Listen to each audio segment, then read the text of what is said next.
ഇതേ വിഷയത്തിൽ തന്നെ മറ്റൊരു വിവാദവും കൊഴുക്കുകയാണ്. ഈ ജോയിയുടെ മരണത്തിന് ഉത്തരവാദി ആര് എന്നതിന് രാഷ്ട്രീയ വിവാദം തുടരുകയാണ്. മേയർ ആര്യ രാജേന്ദ്രൻ രാജി ആവശ്യപ്പെടുകയാണ് BJP കൗൺസിലർമാർ.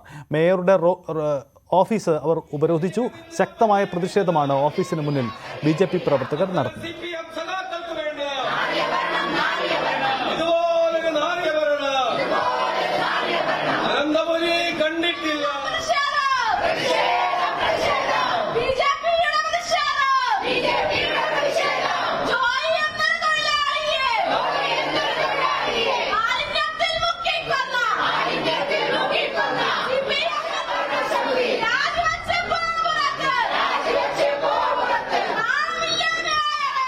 കോൺഗ്രസ് പ്രവർത്തകരും ശക്തമായ പ്രതിഷേധവുമായി രംഗത്ത് വന്നിട്ടുണ്ട്. നഗരസഭയുടെ മതിൽ ചാടിക്കടന്നാണ് യൂത്ത് കോൺഗ്രസ് പ്രവർത്തകർ പ്രതിഷേധിച്ചത്. ഇവർക്ക് നേരെ പോലീസ് ജലപീരങ്കി പ്രയോഗിച്ചു.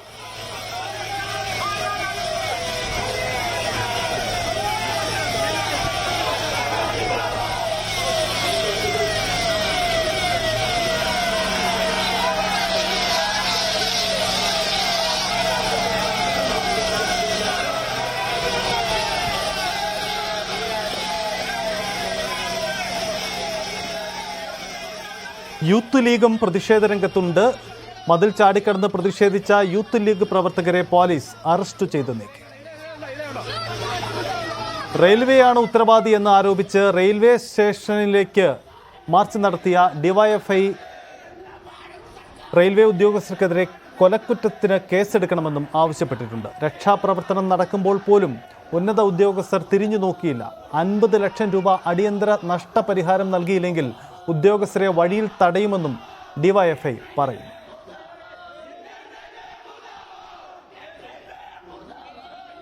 ഇന്ത്യൻ റെയിൽവേയെ പോലെ ലോകത്തെ ഏറ്റവും വലിയ റെയിൽവേ ശൃംഖലകളിലൊന്നായ ഒരു സ്ഥാപനം, ആ സ്ഥാപനത്തിന്റെ പരിധിയിലെ മാലിന്യ കൂമ്പാരം മാറ്റുന്നതിനു വേണ്ടി പോയി അതിനിടയിൽപ്പെട്ട് മരിച്ച ഒരു മനുഷ്യനോട് നീതി പുലർത്തിയോ എന്ന ചോദ്യം ഇന്ത്യൻ റെയിൽവേ അവരുടെ മുന്നിലേക്ക് ഉയർന്നു നിൽക്കുകയാണ്. ഒരു പാവം മനുഷ്യനാ, എന്നെയും നിങ്ങളെയും പോലെ ഒരു പച്ച മനുഷ്യനാ.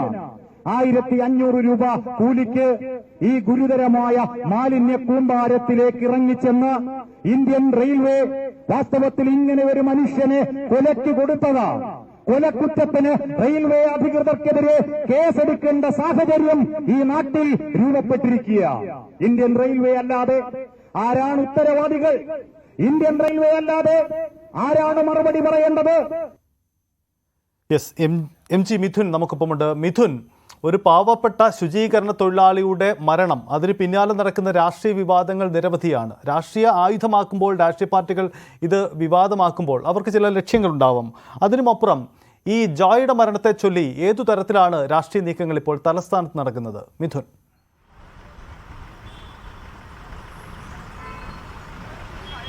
സജിത്ത്, ജോയിയുടെ മരണത്തെ ചൊല്ലി ഇപ്പോൾ വലിയ രീതിയിലുള്ള പ്രതിഷേധം ശക്തമാവുകയാണ്. ഒരു ഇടവേളയ്ക്ക് ശേഷം നേരത്തെ കത്ത് വിവാദത്തെ തുടർന്ന് വലിയ രീതിയിൽ കോർപ്പറേഷൻ ഏകദേശം 1 മാസത്തോളം വലിയ രീതിയിൽ സ്തംഭനാവസ്ഥയിലായിരുന്നു. വലിയ പ്രതിഷേധങ്ങൾക്ക് അന്ന് സാക്ഷ്യം വഹിക്കുകയും ചെയ്തു. അതിന് പിന്നാലെയാണ് ഇപ്പോൾ ഒരു ഇടവേളയ്ക്ക് ശേഷം വീണ്ടും വലിയ പ്രതിഷേധങ്ങൾക്ക് തിരുവനന്തപുരം നഗരസഭ ഇപ്പോൾ സാക്ഷ്യം വഹിക്കുന്നത്.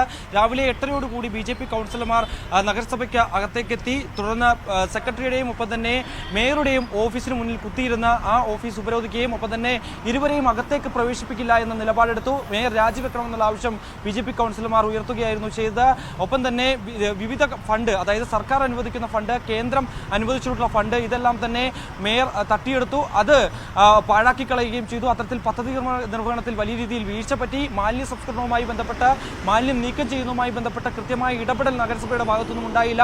അതാണ് ഇത്തരത്തിൽ ഒരു തൊഴിലാളിയുടെ ജീവൻ നഷ്ടമാകാൻ കാരണമായത് എന്നുള്ള അടക്കമുള്ള ആരോപണങ്ങൾ അവർ ഉന്നയിക്കുകയും ചെയ്തു. അങ്ങനെ ഇപ്പോഴും BJP കൗൺസിലർമാരുടെ ഉപരോധ സമരം ഇപ്പോഴും അവിടെ പുരോഗമിക്കുകയാണ്. നിലവിൽ മേയർ ഇവിടേക്ക് കോർപ്പറേഷൻ അകത്തേക്ക് എത്തിയിട്ടില്ല എന്നുള്ളതാണ് ഏറ്റവും ശ്രദ്ധേയമായിട്ടുള്ള കാര്യം. അതേസമയം അതിനിടെ BJP കൗൺസിലർമാരുടെ പ്രതിഷേധം നടക്കുന്നതിനിടയിലാണ് യൂത്ത് ലീഗ് പ്രവർത്തകർ, 6ഓളം പ്രവർത്തകരെത്തി ഈ മതിൽ ചാടിക്കടന്ന് അകത്തേക്ക് പ്രതിഷേധവുമായി രംഗത്തെത്തി. മേയറുടെ രാജി ആവശ്യപ്പെട്ടാണ്, സമാന ആവശ്യം ഉന്നയിച്ചാണ് അവരും രംഗത്ത് വരികയും ചെയ്തത്. തുടർന്ന് പോലീസ് എത്തി ഈ 6 പ്രവർത്തകരെയും അറസ്റ്റ് ചെയ്ത് നീക്കം ചെയ്തു. പിന്നീട് 12 മണിയോടുകൂടിയാണ് യൂത്ത് കോൺഗ്രസ് പ്രവർത്തകരുടെ മാർച്ച് കോർപ്പറേഷനിലേക്ക് നടത്തുകയും ചെയ്ത് കോർപ്പറേഷന്റെ പ്രധാന കവാടത്തിന് മുന്നിൽ ബാരിക്കേഡുകൾ ഇട്ടുകൊണ്ട് ബാരിക്കേഡുകൾ ഉയർത്തി പോലീസ് അതിനെ നേരിടാൻ ശ്രമിച്ചുവെങ്കിൽ പോലും തന്നെ വലിയ പ്രവർത്തകരുടെ വലിയ പ്രതിഷേധത്തിനാണ് സാക്ഷ്യം വഹിച്ചത്. നിരവധി തവണ പ്രവർത്തകർക്ക് നേരെ പോലീസ് ജലപീരങ്കി ഉയർത്തുകയും ചെയ്തു. പക്ഷേ അപ്പോഴും ഒരു സംയമനം പോലീസ് പാലിക്കുകയും ചെയ്തു. കാരണം മറ്റൊരു തലത്തിലേക്ക് വലിയ രാഷ്ട്രീയ പൊള്ളലൊക്കെ സൃഷ്ടിച്ച ഒരു വിഷയം കൂടിയാണ്.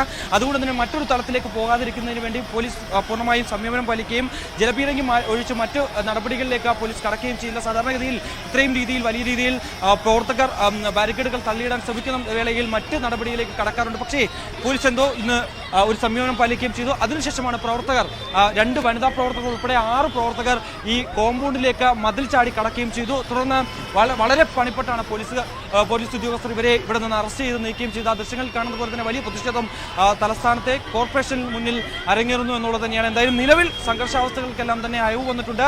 പ്രതിഷേധം തുടരാൻ തന്നെയാണ് BJPയുടെ തീരുമാനം. അതേസമയം DYFIയും സമാന ആവശ്യം ഉന്നയിച്ചുകൊണ്ട്, അതായത് ഇവിടെ കോർപ്പറേഷനെതിരെയാണ് പ്രതിപക്ഷ സംഘടനകൾ സമരം ചെയ്യുന്നതെങ്കിൽ DYFI ഇതിന് അനാസ്ഥയാണ്, ഈ അനാസ്ഥയ്ക്ക് പിന്നിൽ, ഈ വീഴ്ചയ്ക്ക് പിന്നിൽ റെയിൽവേ ആണ് എന്ന് ആരോപിച്ചുകൊണ്ടാണ് റെയിൽവേ സ്റ്റേഷനിലേക്ക് ഈ DYFIയുടെ നേതൃത്വത്തിൽ മാർച്ച് നടത്തുകയും ചെയ്ത് ആ പ്രതിഷേധത്തിൽ അവർ പ്രധാനമായും ഉന്നയിച്ചത് ഈ രക്ഷാപ്രവർത്തനം നടക്കുന്ന സമയത്ത് ഉന്നത ഉദ്യോഗസ്ഥരൊന്നും തന്നെ അവിടേക്ക് തിരിഞ്ഞു നോക്കിയില്ല, വേണ്ട ഇടപെടൽ നടത്തിയില്ല തുടങ്ങിയ ആരോപണങ്ങൾ അവർ ഉന്നയിക്കുന്നു. അതുകൊണ്ട് തന്നെ ഉദ്യോഗസ്ഥർക്കെതിരെ കൊലക്കുറ്റത്തിന് കേസെടുക്കണം.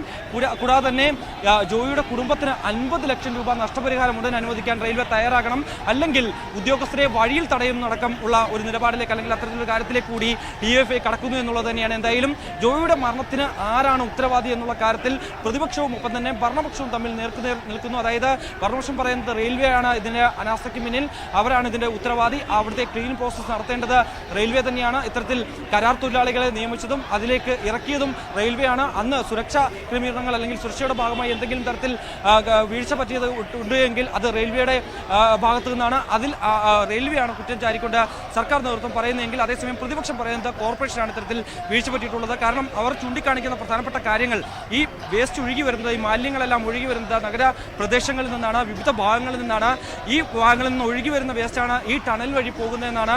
അതിൽ റെയിൽവേക്ക് ഉത്തരവാദിത്തമില്ല. മുൻകാലങ്ങളിലൊക്കെ തന്നെ നഗരസഭയാണ് ഈ ക്ലീനിങ് പ്രോസസ് നടത്തിയിരുന്നത്. പക്ഷേ 2015-ലും 2018-ലും ഓപ്പറേഷൻ അനന്തയുടെ ഭാഗമായിട്ടാണ് 2015-ൽ അതിന്റെ ക്ലീനിങ് പ്രോസസ് നടത്തിയത്. പിന്നീട് 2018-ലും 2022-ലും നഗരസഭ തന്നെയാണ് ഇവിടെ വൃത്തിയാക്കുകയും ചെയ്ത് 2023-ൽ പ്രത്യേക അഭ്യർത്ഥന പ്രകാരം മാത്രമാണ് ഈ ഒരു ക്ലീൻ ചെയ്യാൻ അല്ലെങ്കിൽ മാലിന്യം നീക്കം ചെയ്യാൻ റെയിൽവേ തയ്യാറായത്. പക്ഷേ നിരവധി തവണ കത്തുകൾ അയച്ചിട്ടുണ്ട് എന്നാണ് മേയർ പറയുകയും ചെയ്യുന്നത്. പക്ഷേ അതിനൊന്നും തന്നെ ഒരു അനുകൂല മറുപടി DRMന്റെ ഭാഗത്തുനിന്നോ അല്ലെങ്കിൽ ADRMന്റെ ഭാഗത്തുനിന്നോ ഉണ്ടായില്ല എന്നുള്ളത് തന്നെയാണ്. എന്തായാലും ജോയിയുടെ മരണത്തെ ചൊല്ലി ഇപ്പോഴും വിവാദങ്ങൾ കടക്കുകയാണ്. സഹിതം ശുചീകരണ തൊഴിലാളി ജോയിയുടെ മരണത്തെ തുടർന്നുണ്ടായ രാഷ്ട്രീയ വിവാദങ്ങളും തലസ്ഥാനത്ത് സജീവമാണ്. കോർപ്പറേഷനിലേക്ക് BJPയും കോൺഗ്രസും നടത്തുന്ന മാർച്ചിന്റെ ആവശ്യം മേയറുടെ രാജിയാണ്. അതേസമയം